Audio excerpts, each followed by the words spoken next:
तदिपाद विभूतिपाद के अंदर जाता है। टोटल 55 नंबर के सूत्र है इसके अंदर, 55 सूत्र।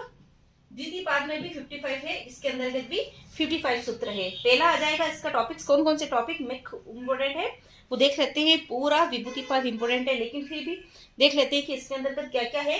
तो प्रथम सूत्र में आ जाएगा धारणा की परिभाषा, द्वितीय सूत्र में ध्यान की परिभाषा और तृतीय सूत्र समाधि की परिभाषा आ जाएगी। पर अगर परिभाषा के तौर पर पूछे तो ये तीनों, पहला, दूसरा और तीसरा, इसके अंतर्गत शामिल है।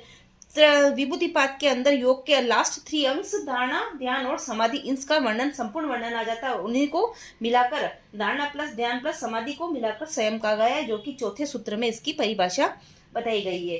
फिर आ जाता है और क्या महत्वपूर्ण है। 9वें सूत्र में निरोध परिणाम, 11वें सूत्र में समाधि परिणाम और 12वें सूत्र में एकाग्रता परिणाम की बात की गई है।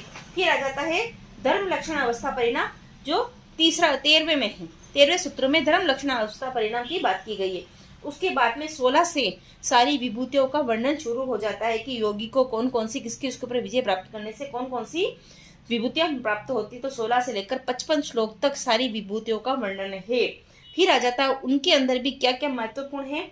35वें श्लोक में व्यक्ति को या योगी को जो स्वयं के ज्ञान से पुरुष के ज्ञान हो जाता है तो उसको क्या क्या विभूतियां या सिद्धियां प्राप्त होती है, वो 36वें सूत्र के अंतर्गत आ जाता है कि 36वें के अंदर प्राति, श्रवण, वेदना, आदर्श, स्वाद और वार्ता, ये 6 प्रकार की सिद्धियां को हमेशा क्रम में पूछा जाता है। 36वां श्लोक 6 प्रकार की सिद्धियां को हमेशा क्रम में पूछा जाता है।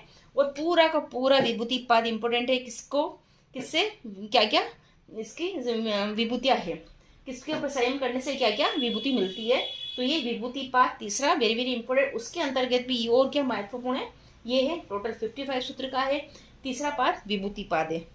तो ये इसका एक छोटा सा परिचय हुआ अपने यूजीसी नेट जेआरएफ के सिलेबस में।